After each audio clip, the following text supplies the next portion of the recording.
Warm and sunny greetings, everyone. I will tell you today about rituals of passing, letting go, greeting someone, allowing someone journey in the afterworld, afterlife, and so on. Some of the words I cannot really pronounce on YouTube, say it because YouTube is limiting videos for it. So I'm going to try use the best wording.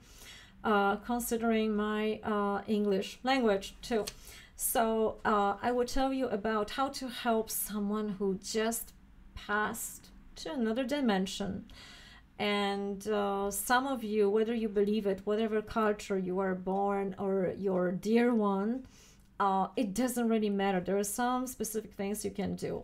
And the other thing is to do for the new in those interesting times when you want more prosperity, love, health, whatever you wish for, safety, feeling, well-being generally. I will tell you about the ritual of 7 candles. So I hope this will be helpful. You will let me know about it, and please spread a word about this video. Maybe this will actually help someone. So from most of the Polish people, but not only, also some of you experienced recently passing of your dear ones, of dear friends, family members, and so on. And the questions some of you asked me was, how can I help? How can I assist? Can I do anything? Shall I do anything? We don't have any rituals. We do not believe anything. We are atheists, and it's good. So whatever you believe or not believe, sure, we do not know 100% what's the other side. So whatever I'm telling you, it's based on my personal experiences with those who passed, and I verified that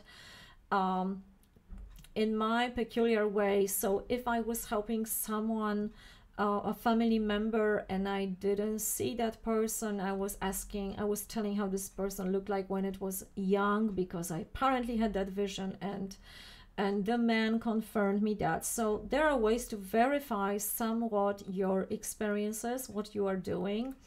So I'm pretty confident in my own experiences. However, I like to verify it too. And just because you see something in your dreams, in even our perception in everyday consensus reality is not always precise. So please verify everything, follow your own experience, and take whatever I'm saying just as a suggestion, because I always had this lack of borders between what's visible for everyone and what is not visible for everyone around you, but some people perceive it and some people perceive it in a similar way, or just exactly the way, or they're more telepathic and we could talk in a telepathic way. And most of you have those sort of paranormal extraordinary experiences, so you will know what I'm talking about. But even if you don't know and you don't believe it, and you're dealing with some difficult situation in your life, and you have someone that passed and you love someone very, very much, there is still something you can do. So even if you don't believe it, it can help you to go through the process psychologically speaking and staying on that level. It will help your psyche to deal with the grieving you are going through. So let's start. So first of all, what I've learned when I was actually put in the situation, I had no rituals for it. I had no idea. The only thing I was raised in a Catholic religion, and we just had a prayer, but we had no idea what is happening with the soul, with the someone who just passed. And only because I had that experience with those dear ones to me that are gone now, and they were coming to me, whether in my dreams or through different visions. So lucid dreaming while awake. So I had them messages for them in the visions, in the dreaming, in the specific touch of someone. So using all these senses in your body, and several, the taste. Sometimes some people perceive it as a taste or smell. of someone, like you feel the presence of someone vividly. You're not in a sleep, you didn't fall asleep and you had a visit, and it's not happening all the time, because it's not like someone who passed will be continuously by your side. They have also business to do, or they just already go to another dimension and you cannot reach them. So there are plenty of cases I was dealing with, and some of them I was helped, some of them I was just randomly put in the situation. But the first thing is to direct, if it's something like that happened to you and you are not sure, you do not, what's out there, you have no touch, you're not psychic, you're not paranormal, the first thing you do, you burn a candle. Why the candle is important? So what I've learned, burning candles when I was mostly scared and something weird was happening and I was sensing the presence and I was really scared. First of all, it helps you. It helps you to feel secure, and it helps you to protect yourself, and the light is always protecting you from the darkness, obviously, for a normal world. But also, it tends to protect the soul, and it tends to protect the someone on the other side, bringing the attention to the candle as something that can be a directing point, wherever the soul wants may go, or whatever decision is to be made.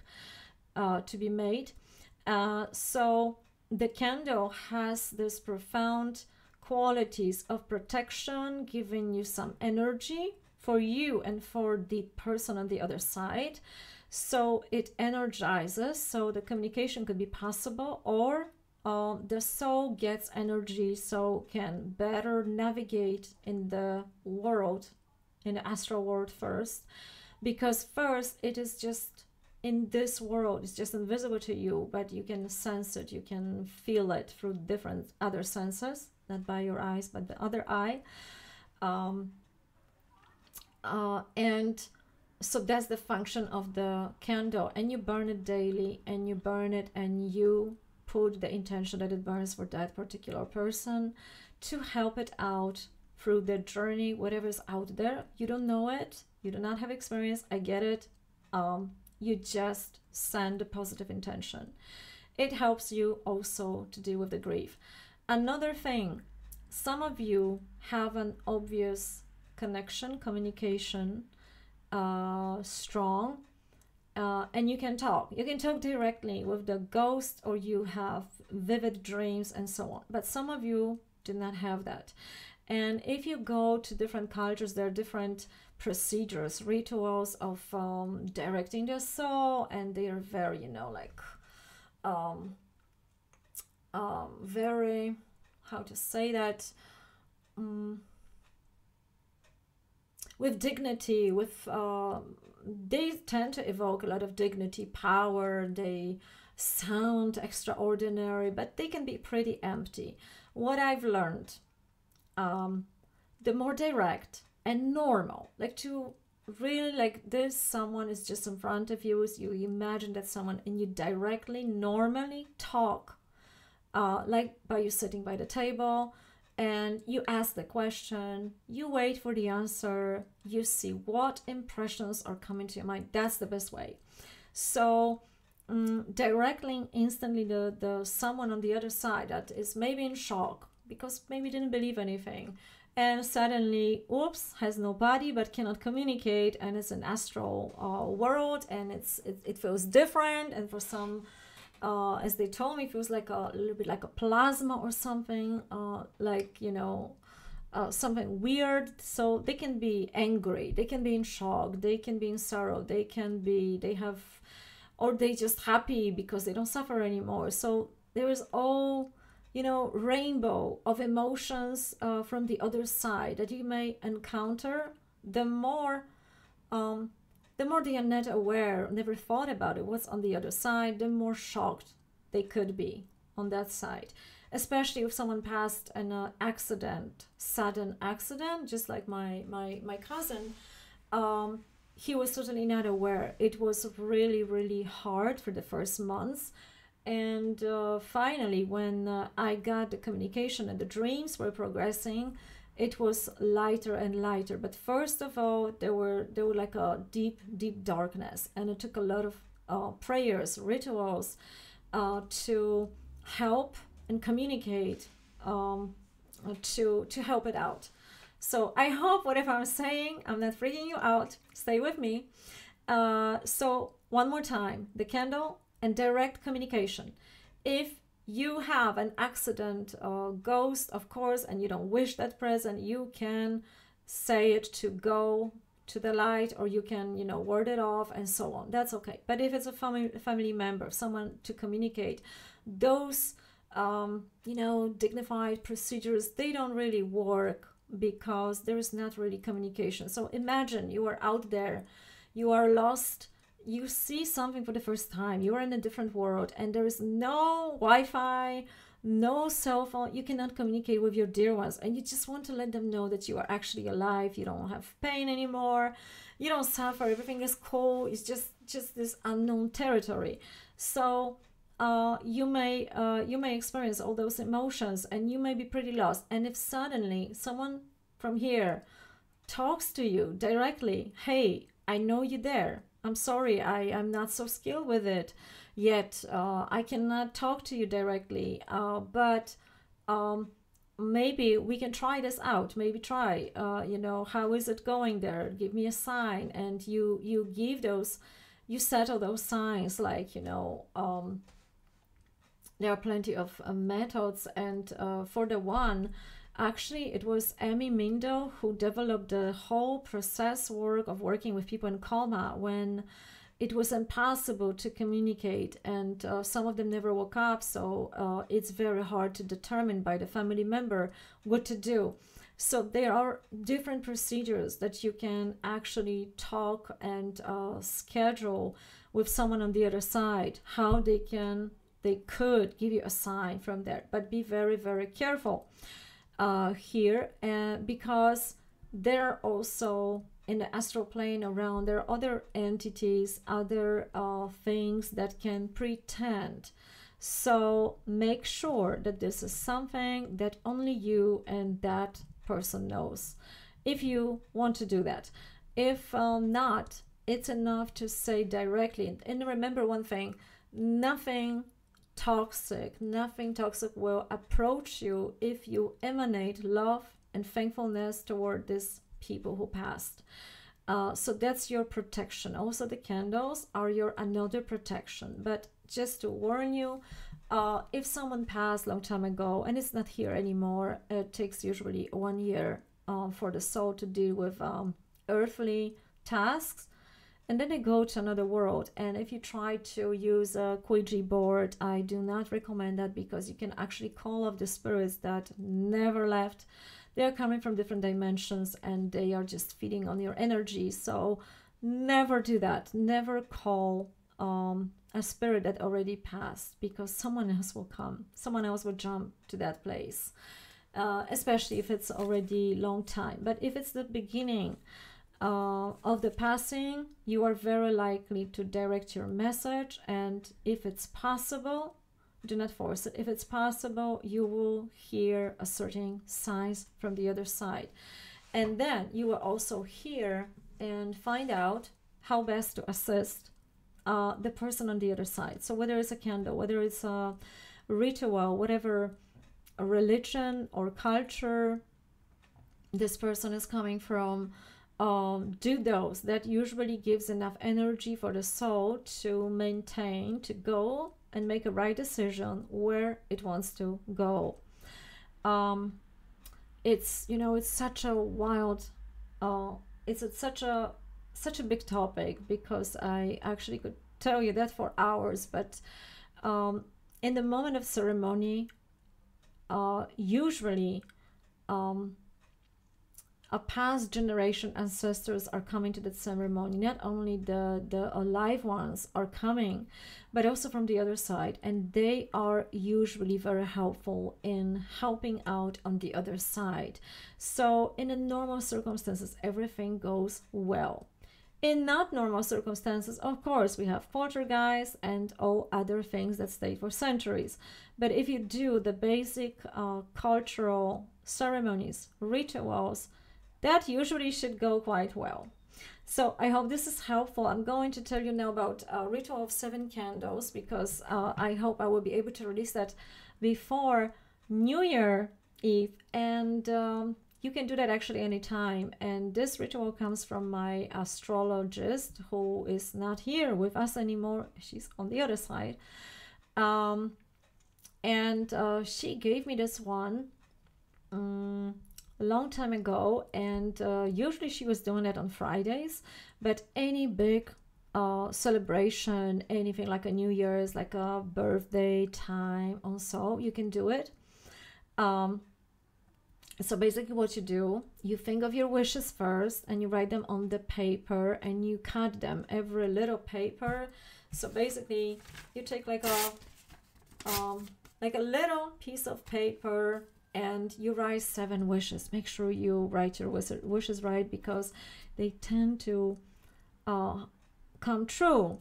And it happened to me in my beginnings that some of them happened, and it didn't happen exactly as I wanted to, as I thought I wanted to do it, to have it this way. But once I experienced it, it didn't turn out so well for me. So be very careful how you specify them, how you write them down. And yeah, write down 1 wish on every little piece of paper. Put them together like this. The candles can be white, can be other colors. So if you want to let go of something, cut off something, take a black one black one. Little ones would be the best, because you need to let the candle burn out to the end. So it can be those small ones. The white are very good. But if you need something specific, learn about, go to the knowledge about colors, what the colors do, how they are associated with your chakras in the body, and do that. I'm not going to get into that right now, but white little candles work perfectly. So what you're doing, you prepare yourself, you are in the good mood. It's very important, because you are supposed to generate the feeling, always working free. So you need to also feel good, be vitalized, not overeaten, and so you need to have a certain level of energy. That's your primary energy. So if you have the sensation, physical body, thrills, that's the one. The second one is the emotion from your heart, and the third one is your vision. So if that's absolutely supposed to happen before you start to burn those wishes. So every candle, every wish. 1 candle, 1 wish. And also have something with the water aside in case the flame will be too big and you are about to burn your house down. So please have the water to make it safe. And you put like that. So normally I was always using scissors, because the flame not supposed to burn you. And you say, now another freeze. This is from yoga. In yoga, people do that sometimes. This is one of those rituals I accommodated from them.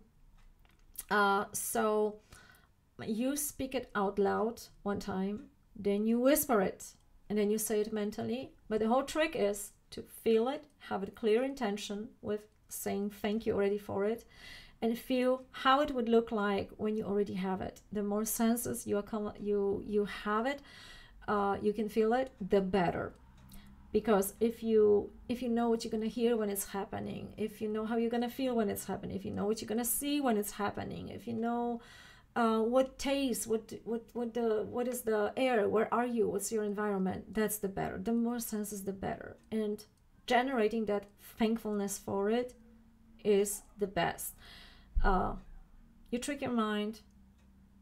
The brain has cannot differentiate what's real, what's not real if you feel it.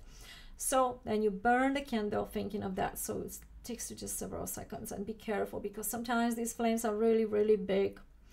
and to not burn the house. And sometimes I was very close to the window and I had a nice, you know, material, and I almost didn't, you know, burn it because the flame was too high. So if that's going to happen, just wait till it's completely, you know, dark, the paper, and you throw it to the water. If not, you can have a shell when you burn your sage, and you just, the rest of it, put it there, or just on the side, you throw it away later. One candle, one wish. So it's very simple. It all depends on you, how you are going to do that. And you can do it in the days that are very important to you, or when you have several wishes or some projects to accomplish. You can do it on Fridays. Fridays were usually recommended by my astrologist, but everyone is different. So if you follow the astrological chart of yours, you have certain days that are more meaningful for you. So you can also use that. Be creative, make it your own, and good luck with that. So I hope this was helpful. Let me know about it, and Happy New Year, wherever I'm putting it, before Happy New Year or in the Happy New Year or right after. Stay safe, stay healthy, stay well. Bye bye.